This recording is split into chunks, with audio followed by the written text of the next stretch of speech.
各位，欢迎你来到1号真相台，让我带你穿越谎言的迷雾，抵达真相的彼岸啊！这两天呢，有粉丝给我发来了爆料，浩哥，快说说吧。中国的网络上呀，有一批人呐，在说这个美国的 B2 轰炸机轰炸伊朗的时候，实际上是横穿了中国的10个省，中国的雷达完全都没有发现，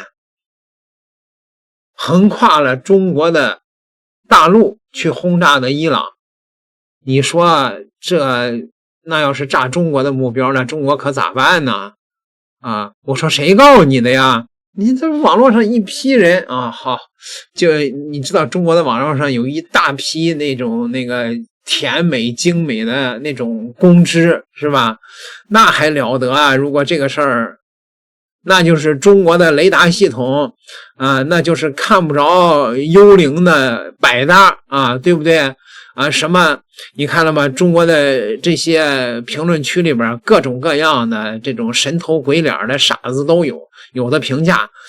说什么雷达数据瞬间就被黑客给攻击了，在 B2 这个飞过的路上雷达故障什么还有人故意放水美国间谍呀，好家伙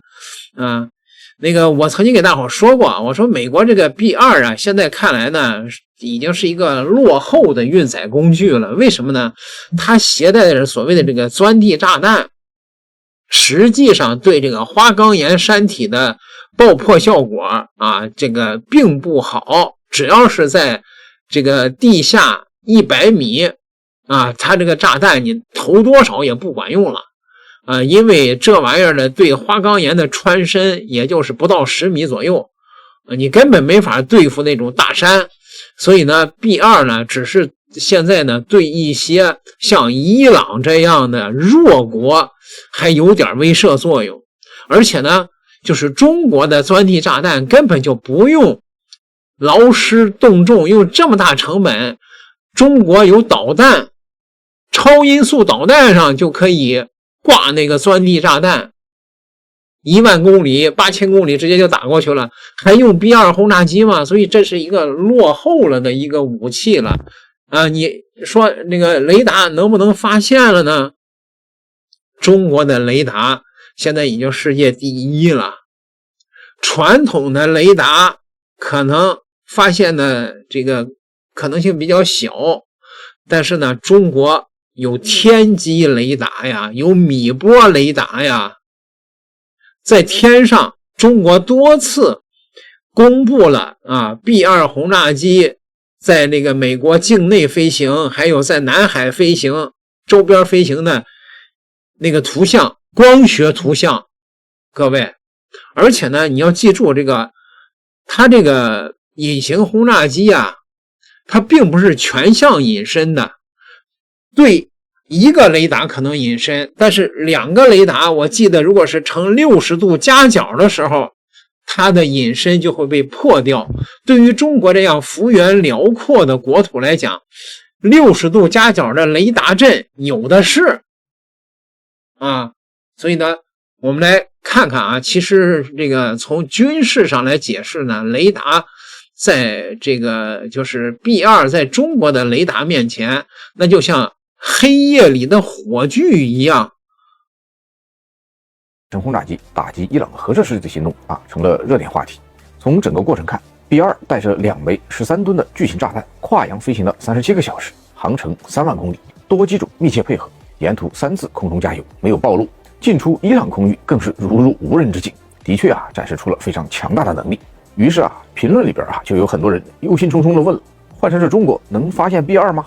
先说答案我认为是没问题的。要发现隐身飞机，首先要明白它是怎么隐身的简单说就是2条，一靠外形，2靠吸波。雷达发现目标呢，靠的就是电磁波的一发一收。最常见的单基地雷达，发射机和接收机在同一个地方，电磁波至少要原路返回才能被接收到。根据这个原理，隐身飞机通过外形设计，把各种能形成角反射器的形状都消除了，大部分电磁波呢就被反射到了别的方向，同时表面足够光滑，形成的慢反射也很弱。然后呢再加上吸波涂层，把剩下一点电磁波给吸收掉。那么这样一来雷达接收到的回波就变得非常的微弱，飞机就隐形了。那么你看 B2 啊，就是设计成了一个大飞翼，非常的平整光滑啊，没有垂直尾翼，没有水平尾翼，没有压翼，就像一块大平板。雷达从下方照射过来，那么电磁波呢都被弹到别的方向上去了。但凡事啊无绝对，那么这样的隐身设计啊，主要是针对厘米波和毫米波的频段，因为这两个频段呢传播损耗小，能够实现精确测距和精确跟踪，能锁定目标，给武器啊提供精确的位置数据，是火控雷达的核心频段。所以呢，隐身设计啊，首先就要对付这两大频段。但是出了这个范围啊，事情就不一样了。如果波长达到米级啊，也就是米波，这个涂层不仅吸收不了，飞机当中的空腔结构啊还会产生谐振。这一下反射回去的电磁波啊就比较多了，能达到可探测的水平。南联盟打下 F117，那就是米波雷达立了大功。另外隐身的外形呢，它也不可能面面俱到啊。你看 B2 的上面座舱和进气道，那必须得有啊。如果雷达是从上面或者后面照射，那么它的隐身效果啊就会直接下降好几个数量级。怎么实现呢？要么利用电离层的绕射，要么利用预警机、无人机、飞艇啊，甚至是卫星啊，只要是飞得更高往下照射， B2 隐身最弱的方向啊就暴露出来了。就算还是厘米波和毫米波被反射到其他方向去了，那么只要在其他方向啊也布置上接收机，那也一样能获得这个信号啊。这就是多基地雷达。另外还有一种激光雷达，以激光为辐射源来进行探测啊，不过它探测的对象呢就不是飞机本身了，而是发动机喷出的尾焰。这个气流因为是烧油的结果，不仅有高温和高压的特征，还富含高浓度的二氧化碳和水汽，和大气背景啊就形成了非常强烈的对比。而且持续时间长，影响范围比飞机本身大，还消除不了。作为一种反隐身的辅助手段，那是非常合适的。把以上这些手段进行综合运用，是完全可以发现隐身机的。然后呢，进行精确锁定引导攻击，同样能够实现啊。比如可以用太赫兹雷达啊。至于什么是太赫兹雷达，大家可以去主页啊往前翻一下，有一期专门讲过啊，这里就不多说了。在2022年的珠海航展上，中电科就展出过 YCL8E 雷达，有3-4层楼那么高。在央视的采访当中啊，这个中电科的专家啊明确说了，它就是能探测到隐身飞机的。在更早的2018年，中电科的吴建奇研究员在一次讲座中啊就透露过中国反隐身技术的成果，对450公里外向韩国转场的 F-22进行了持续的跟踪，绘出了精确的飞行路线图。回到 B2 打击伊朗这个事儿上，咱们可以看到 B2 来去自由，那是建立在以色列啊已经把伊朗的防空基本上扫干净了，对伊朗的空军也形成了强有力的压制啊，这样一个基础上的。美军自己呢也出动了大量的 F-15、F-35还有电子战机来打助攻，伊朗啊基本上是不设防的，等于是被打了个死板。那么换成是中国，有严密的防空网，有强大的空军，有足够的探测手段， B2 面临的风险啊就不知道大了多少倍。而它本身的速度呢很慢，机动性很弱，自卫能力等于0，一旦暴露啊被打下来那是分分钟的事儿。总之啊咱们不能神化某一种武器，无论是自己的还是别人的，因为武器啊不可能是万能的，最关键最具有决定性的因素永远都是人啊，而不是某一种武器。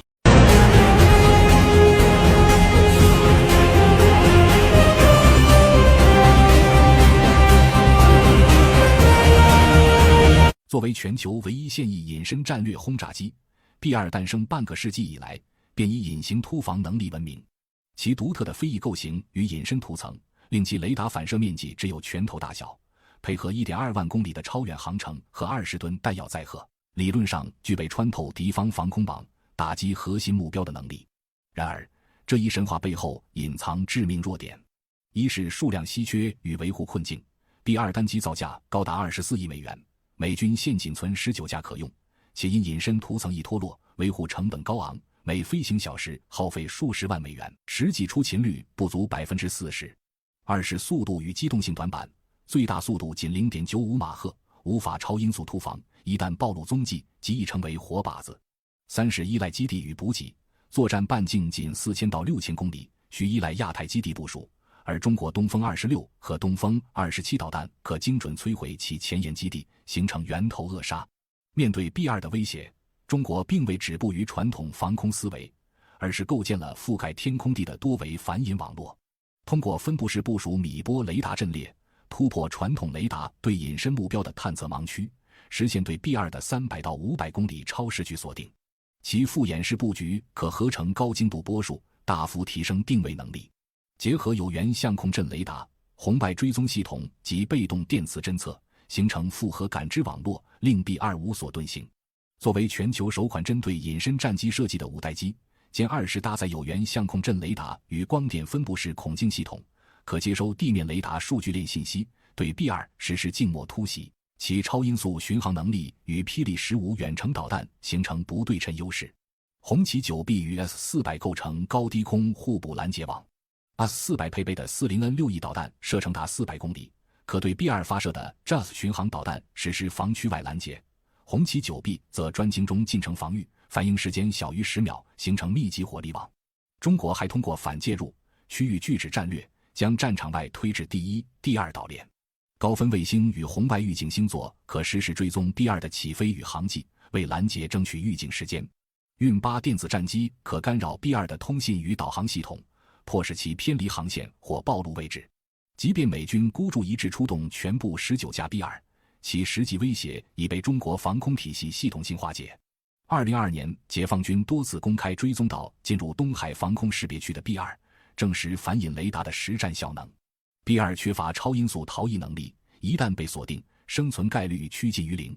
而中国歼20机队规模已超200架，形成数量碾压。每架 B2 价值相当于60吨黄金，若被击落，美军承受的战略损失远超战术收益。B2 的威慑力本质上建立于对手的技术代差，而当中国以米波雷达撕开其隐身外衣，用歼20柱就空中利箭时，这种威慑已沦为昂贵的古董。正如美军加速退役 B2 转向 B21所暗示的，在东方大国的防空体系前，任何幽灵终将显形，任何挑衅必遭雷霆回击。那么在中国的一些精美的一些傻缺的眼里边，你说什么他们都不信。他们对于 B2 能够躲开中国的一切雷达已经是一种信仰了。所以说我说嘛，从客观上来讲美国的 B2 呢，一旦进入中国的防空区，那就变成了2B， 这是铁的事实。所以大家不用担心，即便是全部都出动，那也只是活靶子。点个订阅，下期再聊。